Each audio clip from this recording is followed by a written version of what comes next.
When I saw the initial trailers for Hoppers, all I could think was, well, we'll see how this does financially, as Pixar hasn't had the best luck with original non-sequel films lately at the box office, especially those that use a particular art style. This was after last year's Pixar film Elio, which was a big-time flop financially. However, with Hoppers, I always have the mindset, don't complain about too many sequels and a lack of original movies if you don't see the new original films that come out. Which Pixar is a brand where you always got to check out their latest film. Well, almost always. You're mocking me, aren't you? Now, having said that, I actually didn't think the trailers for Hopper looked all that good. Something about this Avatar animal concept just wasn't really doing it for me, nor was the film's art direction. So the question for me going in would be, would this be a worthwhile new Pixar adventure, or would it just be buying time until Toy Story 5 comes out? I saw Hoppers on a Friday night, with a decent-sized crowd for an original animated movie. Now, admittedly, my go-to movie theater is extremely close to Disneyland, so locals are naturally going to be drawn to any new Disney film. In Hoppers, an animal-loving teen becomes mentally linked with a robotic beaver, where she befriends a local forest of animals and attempts to save their home from destruction via construction. The whole linking concept is basically a beaver version of James Cameron's Avatar, which they call hopping in this movie. Guys, this is like Avatar. This is nothing like Avatar. The first third of this movie really did annoy me for two main reasons. For one, you're dealing with a main character who's basically a psychopath. This character, Mabel, is obsessed with animals and just the environment in general, to where she's doing the stereotypical annoying stuff of blocking constructions, protesting, door-to-door petitions, arguing with the mayor, and just doing a lot of weird stuff where it can be tough to get behind characters who don't act human.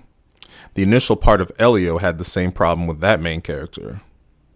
The only saving grace with Mabel is initially the relationship she had with her grandma, which did lead to some touching scenes here and there. But the biggest thing I just had to roll my eyes at during the initial part of this movie was that I was just so f***ing tired of this bean mouth art style that Pixar has been obsessed with in recent years. That's the art style where everyone has mouths that look like they belong in the Wallace and Gromit universe. Oh, you do look after me, lad. It was first seen in Luca, then Turning Red, that Winter Go Home series, which I've actually never seen, Elio, and now this film. I even said in my Elio review last year that I don't think it's a terrible style, but Pixar should avoid overusing it. And now I think I've reached my breaking point to where I don't want to see this kind of look anymore.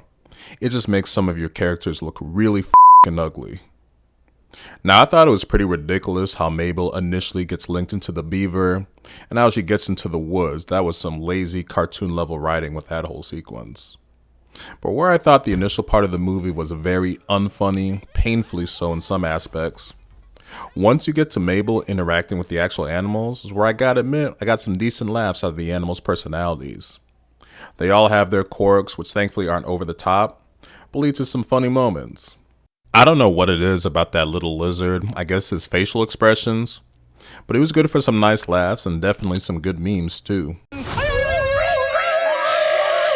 Despite the core behind Mabel's animal hopping to save the forest from the mayor's plan and destroy to build a freeway, the movie did seem a bit aimless for a little while, to where I was wondering, okay, where exactly is this going? Well, this movie goes in an insane direction, with some out-of-nowhere dark comedy once the Council of Animals gets involved. There's one particular moment that was just, whoa, did they really just do that? It was a bold moment that was definitely the catalyst for the direction of the rest of the film. That direction would be the movie basically becoming a horror dark comedy, with a group of animals seeking vengeance on one particular human.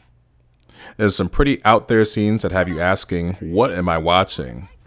But I mean this in a good way, because it's so unexpected and dark, yet really fun, especially when you see how psychotic the film's antagonist gets. It was some tier A level villainy that you see. I like the dark comedy direction a lot, but the essential thing this movie did, especially when you get to the end, is have that special Pixar moment where you're wowed in how you feel about the characters, relationship, or story developments. In this case, it was the unusual friendship bond that forms. And just that whole ending section of the film had some really nice feels because of the character development. I would categorize my overall feelings of this movie into thirds. I was really not feeling the first third of this movie. I was pretty annoyed by the characters and art style. And besides a few moments here and there, I was not having a good time. I just felt, oh, hell no, get me out of here. Once the second act hopped into its animal hopping gimmick, it did get better. I got some good laughs from the animals' personalities.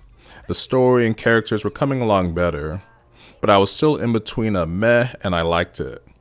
But that final third was just so unexpectedly crazy. But I was digging the dark comedy, the out of nowhere horror element, but most importantly, the character development comes full circle to deliver some classic Pixar feels. That final third was excellent. If you do the fake ass math behind that, you get to where I'd say I liked enough of the movie, which was a bit of a miracle given how I was feeling initially about it. But it finished strong, so I felt nice about it coming out.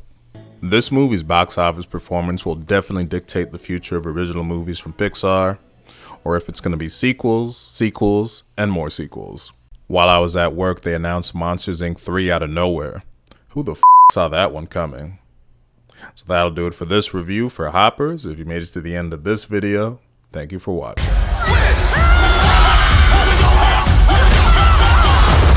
That was intense.